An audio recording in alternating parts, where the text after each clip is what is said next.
Good to see you, Ted. Yeah, everybody. Good to see everybody.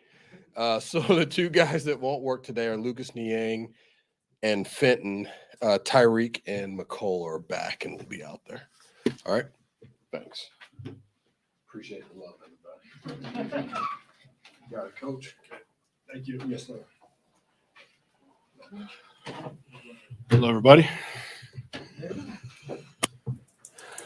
What's the off week like for you? I mean, it's obviously a lot of film study and stuff like that.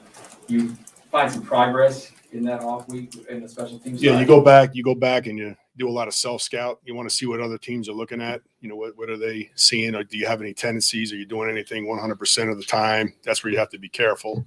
If you do it every time, then you're susceptible to a fake or some kind of trick play, something. You go back and you look at that. You look at what you've been doing. Like, are you successful with what you're doing? And, you look at the return game, for instance, and, are you getting what you want, as far as numbers and are the guys blocking the way you like? And, you spend a lot of time doing that. So we did that early, and then we jumped ahead. We started looking at Denver too as well. So we feel like we got a good jump on them this week. What did you learn about yourself? Happy? Yeah. I mean, I don't, without saying everything that we, that we found, I think, we had a really good last 4 weeks, on special teams. It's moving in the right direction. There's always room for improvement. I think our punt return game, we need to get going a little bit more, as far as, our numbers of returns and stuff like that. But, as a coach, you're never really satisfied. So, you're always looking to improve. You change punt returners? You talked about maybe getting it going. Yeah, we're trying to improve, trying to get a spark. We're not giving up on McCole by any means. I mean, he's, obviously probably the most dynamic guy we have, but just a little bit, maybe just sit back and watch a little bit and watch from the sideline. Maybe that'll, help your confidence and maybe a little bit and watch somebody else do it. I mean, because, we're happy with Mike does a great job. He's a good catcher and makes good decisions. And, we just want to get that part of our game going. So, I mean, you try different things like that. Is this something you're anticipating going forward or is just? Yeah, right now. Yeah. I mean, right now that's what we're going to go with, and we always know we got McCole. We know we got Tyreek. I mean, so, there's a lot, worse situations in the NFL than we have right now. So we have guys that we can use. You could have improved special teams play. Tommy Townsend, the special teams player of the month for November. How proud are you of him on that? Really great, really great news this morning, hearing that, well-deserved. I mean, when you go back and you look at the month that he had, it's by far the best performance by a punter that I've ever had, as a coach. And, it was really good numbers, and it was good to see him do it week after week. That's, he had a really good week and then he followed up, with 3 more weeks. So very proud of him and the whole unit. I mean, the Gunners are playing excellent form. Lamons and Kemp doing a great job covering kicks. Sometimes they're not perfect kicks, but they go down there and make a great play for him and keep his net down, or keep his net up, really. So those are things, it's a team effort, and, Tommy's the first one to tell you that.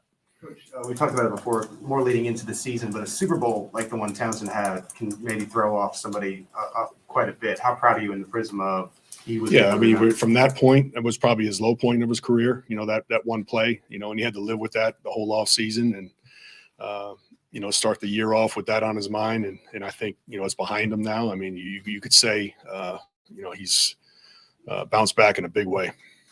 Did you guys do anything special? I mean, as far as how you told him? I mean, how we told him for the award? Did you guys find out first? I guess I found out. He found out before me. And I found out, early this morning before our meeting. And when I saw him, he had a big smile on his face, so he knew. And I gave him the fist bump, and it's just it's good for him. It really is. I think now that you finally got a chance to pull out that pooch kick. Yeah. We've been practicing it forever. Yeah. We do it, we practice it, and it's something that we, you always have, but the situation was perfect for that, right there. You don't want to punt it because they're one of the best punt rush teams in the league. They before our game, they blocked 3 punts, out of the last 4 games. So we didn't want to put the punt team out there and have them go all out on a rush. And so the surprise of doing it with the field goal team, it kind of got them a little bit. And then, the execution was unbelievable. I mean, Bucker, the punt was perfect. And then Allegretti running down, that was a capper too. You ever got a punter with as good an arm as Townsend's got? No. He can throw. I mean, he's a threat back there. He's legitimate. I mean, he can throw. I mean, and it's amazing. Obviously, you did that with him in one of the games last year. I think it was against the Jets. Yep. Any part of you a little bit nervous about that part of it when you asked him to do that? No, I mean, it's calculated risk. I mean, it's not something that, we can't do it against every team. Every team plays different. So it's not up every week, but, we have other stuff that we can do with him. He's a talented guy. Coach, talk about the psychological aspect of kicking and punting. If you have Tommy shank one or Harrison this one, what do you have to do to kind of refocus and kind of wrangle it back in? We always talk about the next kick, the next punt. It's all about the next one, getting the next streak going, whatever that might be. I mean, you can't dwell on it. It's like a corner. If you get beat, you got to bounce back. You can't let it spill over to the next play. Our guys are right now. They're really focused and they're doing a good job with moving forward to the next kick or punt. All right, thanks, guys. Thanks. Thanks, Coach. See you later.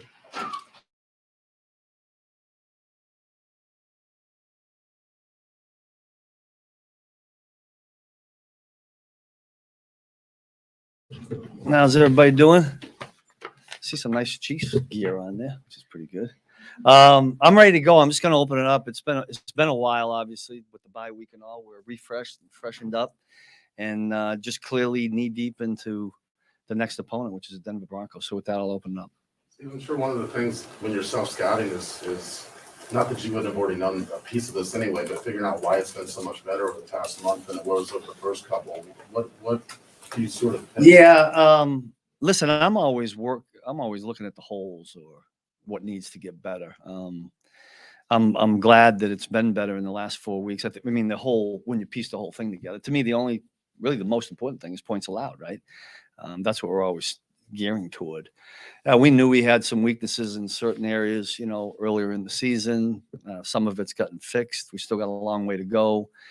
The one thing I say to the guys, okay, so everything's been good so far, but that doesn't do anything for us going in this game. We just got to get our nose to the grindstone and get working again. Did you sense though over those first couple months? Because I mean, from us, I guess on the outside looking in, the turnaround came pretty suddenly. Did you sense stuff that was happening? Well, I think I said this at one time. I don't know if I said it here, but it would have sounded strange saying it with as much as we were struggling, but I did not think we were that far off. I felt that way after the Tennessee game, and that didn't feel real good. It was 27-0 at the halftime, whatever. But something about that game, especially in the second half and the way we operate, I just didn't think we were that far off. And if we could just get it clicking, and some of it did, and hopefully that continues. But Jerry yesterday was telling us a little bit about he credits you with his kind of hard-nosed attitude and sticking his nose in on every play and getting physical. He obviously had that beforehand. I wouldn't credit me for that. I Well, would credit him. Your name. I mean, when you get a guy like that, how do you make that blossom? Yeah. Not everyone wants contact. Yeah, well, I tell you, the simple part of it was, and this is to his credit, is once we found out, if you go back, if you remember, he was a corner, started those first 2 games for us, got hurt. And then Breland came back. How are we going to get a really good football player on the field? So we put him at nickel. That was his challenge. We've talked about this before. And he ran with that. And it was evident to us then that him closer to the ball was a good thing. And so when we made in the offseason, we didn't know who we had or weren't going to have, but we made I remember talking with Brett and Coach Reed about, where should the pieces go? One, to keep him in there because of what you're talking about. If you're having a guy that plays nickel and he's more than just a cover nickel, or, a guy that, and you got a guy that will stick it in, you almost got like a half linebacker, half DB. So to his credit, he's done a really nice job with that. You had an opportunity to face. Go ahead, Adam. Okay. Since you've been here, you've had a bunch of guys who were kind of physical at corner. I mean, Breland was kind of like mixing it up, and Fenton was a little bit that way. You had some other guys. Do you have to be that way to be a corner in your system? Do you feel like? I mean, do you have to be a guy who likes to be for lack of a better term, a full service corner? Yeah, I mean, you're a complete corner when you do that, in my opinion. I tend to lean toward those guys. I think that makes us better. Now, you don't take that at the expense of, the skills that you need to cover. Sure. But the combination, and we have a couple of guys that have that combination. CW Ward does that. He's physical. He can cover. Jarius does it. Fenton's done it for us. I mean, you're right. Last year with Breland, we tend to lean toward those kind of guys. I think those guys know that about this system and how I would like them to play, and I think it makes us better. Is that something you talk about when you guys are going into the draft every year? When you're Oh, yeah. guys with you and Andy and Brett, you Oh, guys yeah. talk about that kind of stuff? Yeah, that's a credit to Brett and his staff. I mean, tacklings, the old cover corner, it's a little bit taboo to me because you kind of limit yourself if you're just saying all you do is cover. You want a complete football player, and I think what you're saying and what you're seeing, Adam, is those guys do that, which is good. You had an opportunity to face Teddy Bridgewater last year. Yeah. And as you prepare for the Broncos this week, how different is he? And what kind of challenge does he present to you this week? Well, he presents an extreme challenge. He's one of those guys I remember vividly in that game a year ago. Him changing, it was down the goal line. He made a great check. Put him in. I think he checked to a quarterback draw. I mean, there were other things that he did that were really challenging. I was just doing the radio thing with Mitch, and I would not call him just a manager of the game. He's more than that. I mean, he gets him out of a bad play and into a good place. He's smart with the football. He's not going to put it somewhere where it's going to endanger and turn it over. I mean, all those things add up. And when you got two running backs and all the skill that he has, that's what's made them a pretty good offense, in my opinion. Coming off Dallas, and a lot was made about their pass catchers, but how maybe under talked about are some of the guys that Denver has? I think they got three quality wideouts. I mean, and you guys know who I'm talking about. I mean, I think each one of them, we sat in there at the beginning of the week saying, who do we take away? Who do we try to double? And you go, just pick them. You can't double everybody, right? There's three of them there. So it's a great challenge for us. We're going to have to mix it up like we do. And hopefully we can confuse the quarterback a little bit. But again, you go back to the quarterback who's smart with the football. I think we're going to have to challenge him, and we're going to rely on our D-line again, just like we did in the Dallas game. As you look back during the bye and studied the film a little bit more, what kind of difference has Melvin Ingram made for the entire pass? Yeah, listen, when you bring in a guy with that kind of experience and that kind of charisma, and he's just been in the league a long time, he's a physical football player. I mean, just what he's done on tight ends, to me, just makes us go up that much better. And the way he interacts with the rest of the guys, I think really has made an impact just because of his experience and knowledge. And you guys don't see that because, you see him out on the field, but that in of itself has been really, really big. And we're slowly trying to obviously give him the whole package and get him ready to play a few more snaps. Steve, can you share what your message was to Frank earlier in the year as he was trying to get into a rhythm, and then how your message is to him now as he's in the midst of playing the best, stretch of? Yeah. I don't remember the message when he was hurt, except to get back healthy. I know he was frustrated with that, but I do remember a period after he got back. Like it took a little while, but then I remember saying to him, Frank, you're doing, I said it 3 or 4 times to him that you're doing this. I see you doing this. Like, it wasn't about stats. I wasn't getting caught up on that, but I just saw him transcending upward in everything that he was doing. I can remember plays where I'm a big long arm pass rush guy. I just love that. I think guys with those long arms are really good at it, and he can do it. And I just remember seeing him do that as he was getting better and better. It wasn't showing up in the stats, but it was helping us. And if he can stay on that trajectory, obviously that helps us. Coach, kind of to go back to something Sam said about improving so quickly. I think you said trust your way to improvement, or that's the phrase that you always use. Yeah. Who would you say in the locker room is probably the biggest leaders that embody that, kind of helping other people stay on task with that? Well, there's a bunch of them, but I mean, obviously Tyron sticks out, Anthony Hitchens, those guys, they do it every day. And there's a bunch of guys that just do it by example. The Mike Danas, the Turks, every day they're showing up. I'm missing it, but CW Ward, LJ does it. Juan's been doing it. Dan Sorensen. It's a good thing, right, to have that many names to throw out. But I mentioned to them about, when you're trying to stay unified, and if you want to be a unifier, show visual acts of respect and visual acts of commitment. Visual acts of respect is something as simple as, hey, Adam, can I get a bottle? I'm going to go and get some water. Can I get you one too? I know that sounds simple, but when you're together as much as we are, when you do that, I think it unifies everybody. Visual acts of commitment. You guys may not see it, but our DBs, Tyron's got the DBs out there 10 minutes ahead of when we're supposed to be out there doing footwork drills. And I see that every day. It says something to everybody else. And there's more examples of that. But in answer to your question or the point that you were making, yeah, we got to trust our way to improvement. And we have guys that buy into that and lead. So we good? Yeah, thank you.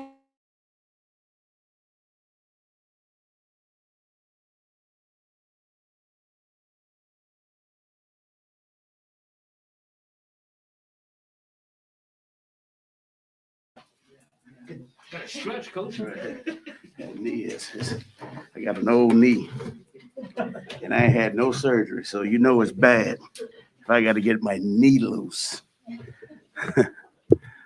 Good afternoon. Hope all is well with you guys. Hopefully everyone had a great Thanksgiving celebration with your families. Hopefully everyone has remained safe, and we're excited about this week, AFC West opponent. Okay, and with that said, I'm all ears. What do you, I mean, as you watch the Broncos on defense, I think a lot of people on the outside thought when they traded Von Miller where they were just going to hold up shop, right? That defense has kept firing. What have you seen from them, especially in this past month since that trade happened, that makes them a threat to you all? You know what? I don't know if it's just been the past month. I think these young guys have been playing pretty damn good every week. Now, I know they've had their setbacks, but that's a part of when you're trying to build a team with a lot of different young players. These guys are playing hard. They're doing a great job up front. Obviously, they got some guys in the secondary that are doing a heck of a job. And then they got some guys that are playing at the linebacker position that are playing pretty damn good. So when we look at them, we know we got our hands full. Our job is to make sure that we're doing everything necessary to give us the benefit of the doubt by taking care of the little things and having a sense of urgency and a sense of purpose in everything that we do. What stands out to you about their rookie Patrick? You know what? I know I'm getting old because I'm watching his son play. So, but I will say this: that kid he's a very, very talented kid. He does a heck of a job. He's a long kid. Everybody want to talk about that. He's not very fast, but what I do see is a very skilled athlete who does a great job of reading and keying and diagnosing routes. And if he gets his hands on that ball, he's going to take it, and he's going to make the very most of it. But we understand the challenge that's up in front of us. The thing that we need to do is just making sure that we're consistent and disciplined with what we're doing on the perimeter. Coach Toub said that Nicole is no longer on punt return. Do you feel like that's a benefit to him to be able to now focus solely on the NFC? Well, here's the thing. You want all your players to play as many positions as possible, because when it's all said and done, we're part of this team, we're part of this organization. It's not about, having one particular role. You want a number of roles that people can count on you. Okay. So obviously with Coach Toub making that decision, obviously he felt that was the best decision moving forward for the team. Now, the thing that we need to make sure is that McCole is maximizing all the different opportunities that he's being given, obviously with the wide receiver group. So when it's all said and done, we just want our guys, the guys who are on the field, to give us the best chance to have the success. And so McCole's going to be given that opportunity. He just needs to continue maximizing it. Coach, it feels like we've been talking about it since like 2 drafts ago, but Clyde Edwards-Helaire and the passing game came up with Coach Reed again this week. How much of an emphasis has that remained for you? And what do you think the key is to maybe breaking through a little bit more there? I know he had the 2 catches for 13 last week. You know what? At the end of the day, we want Clyde to be the best football player that he can possibly be and contribute in any way, form, or fashion. Because when you're wearing that hat as a running back in this offense, you got to have the ability to carry the ball. You got to have the ability to pick up a blitz, and then you got to have the ability to make a play on the perimeter as a receiver. So obviously he got back in the game, a few weeks ago, and it was his first week back. I thought Clyde did a heck of a job of coming back off of injury. Now we just got to keep building off that performance. Eric, Patrick talked about the sort of robber defense that you guys have been seeing a lot of. I realize you probably can't get into specifics on this, but generically speaking, what's the key to executing when you see those types of defense? Well, pre-snap recognition, all the key indicators that give you a sense of what's about to take place. And then once that ball is snapped, what you've seen Now you got to have a post-snap reaction, and then you just have to react and play.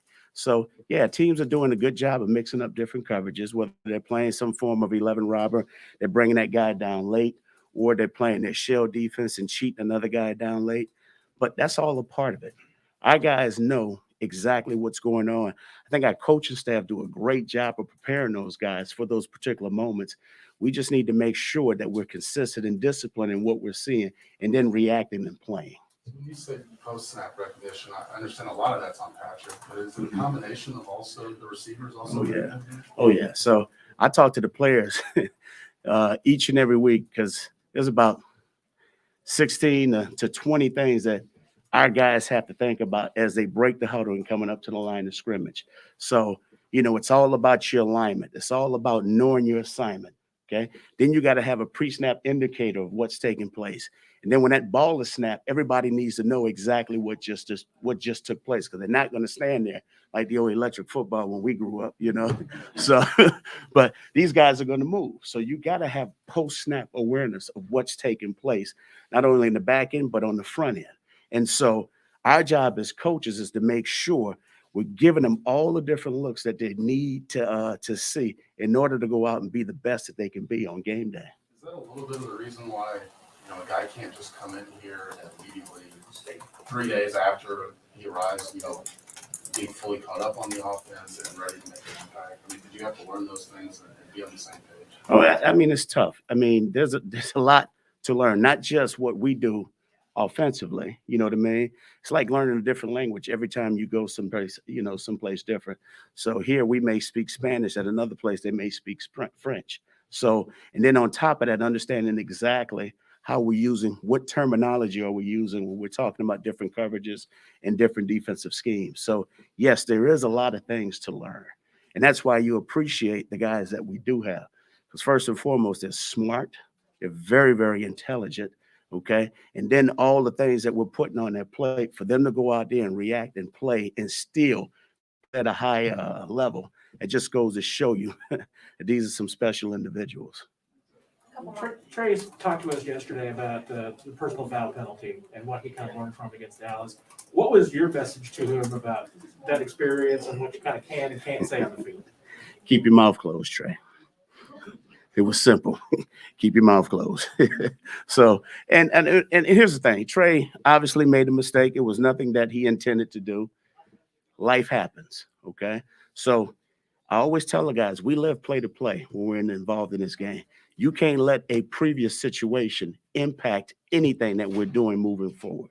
So he needs to make sure that, yes, he needs to understand, yes, I did make a mistake, but now what can I do to limit that mistake and move on? The thing that they need to do is just to make sure that we're focused on the next play, because that's the only thing that matters. We haven't talked to you since the Cowboys game. There was that Thompson penalty that Clyde got for Coin. Can you kind of take us through when they all came over the sideline, what that was like? They tried to cut you off at the pass, I guess. Now we had a nice little huddle conversation, but and the thing that that we've stressed to our guys, this is a point of emphasis. So regardless of what you may think that you seem to think that is harmless, that is not the case anymore. So we need to go back to the days of just handing the ball back to the ref, get in the end zone, celebrate with your guys, and then we go on from there. The thing that we want to do, we want to make sure we're limiting all the self-inflicted wounds. We need to make sure that we're taking care of the things that we can control. That's something we can control. Last one here. Coach, with the Broncos coming up for Patrick Mahomes, this is, that was his first NFL appearance. So to see all that he's done in that short amount of time for such a young player, and then to go through the little bit of adversity he went through, and now to seem like he's coming out around the other side, what does that show about the mental toughness behind a player like that to develop so quickly and handle all that he has? You know what? That was one of the reasons why we drafted him. Obviously, we knew there was a pretty talented kid, but sometimes certain people just have that it factor, and you don't know what that it factor really is. But he has that mental toughness to handle a lot of different situations. And if you play long enough in this league, you're going to have your highs and you're going to have your lows.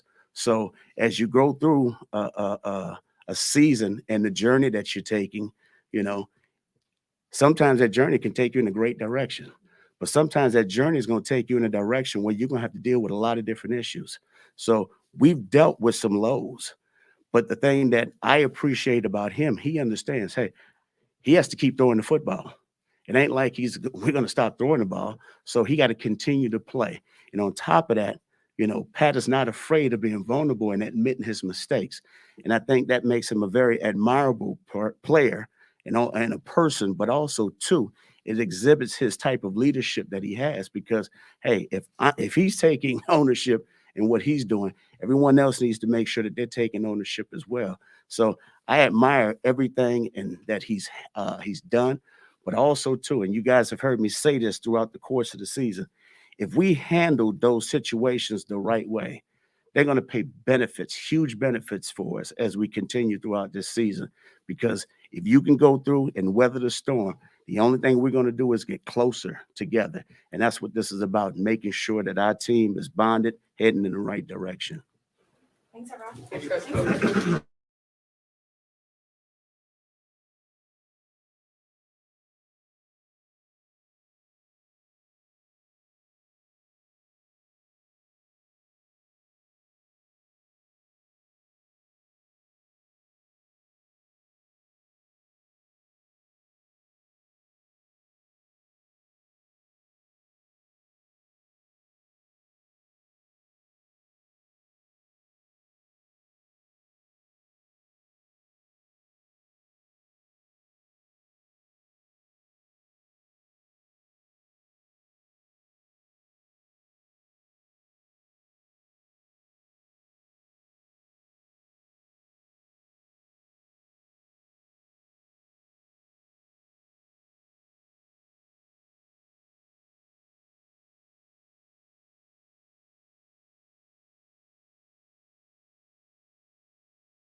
Lovely. Moving on.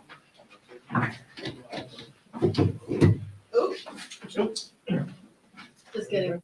Well, let me do something else weird. Take a selfie. Are you kidding? You look.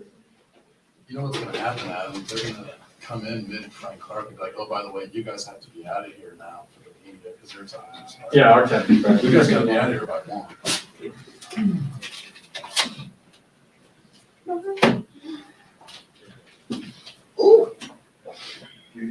This just came through.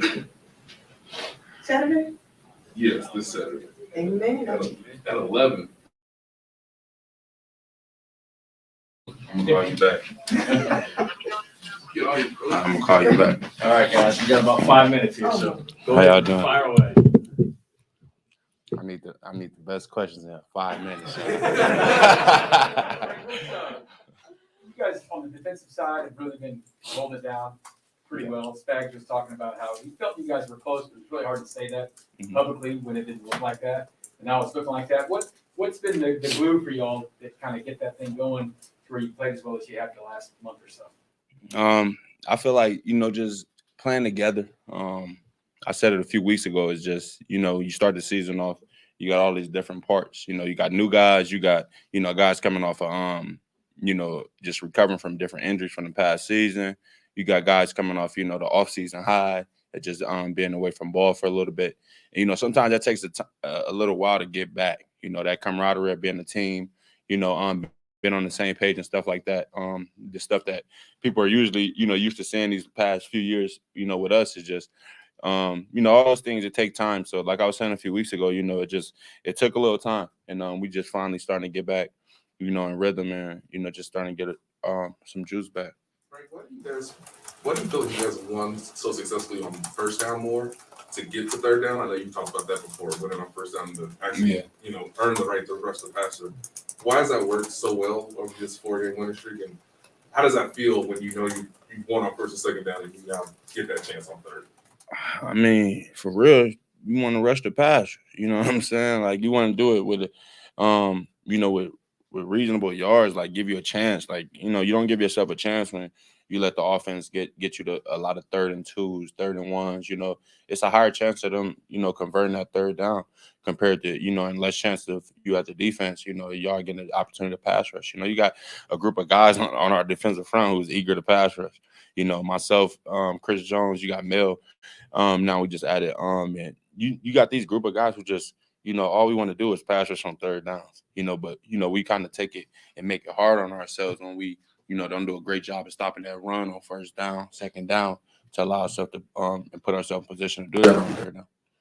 Frank, when you look at these last month of action for you, how much would you say this is probably the best football you've played in recent memory? Like I said, just getting healthy, getting back healthy and, just taking advantage of every opportunity. My coaches putting me in the right position to win and putting us all in the right position to win and be successful. I believe I said that a few weeks ago too. Like, as a team, as a player, you want to be put in the right position to win, and how your coach his ass off, and how you get you in the right mindset to go out there and do your job. But then as a coach, it's your job to do that for your player. And I believe that everything came full circle and it just got back on the right track. Coaches coaching and players playing, doing our jobs respectively, and having fun. I said that was another thing. We had to get back to having fun. Work's never easy when you come in there. Everything's uptight. Everything's kind of, it's quiet. That's not football. Football is a game full of fun. It's exciting. And you never know what's next. And I feel like we kind of got back to that. Kind of thinking about the day. Winning the day. It's Thursday, so going out there on the Thursdays, practicing and worrying about that instead of worrying about what's coming on Sunday. Do you feel that confidence? I mean, as a group, you feel that in the meeting rooms, locker rooms, all that stuff? I would say, I know as a defensive line unit, I can only speak for my group, so I'm around 95% of the day.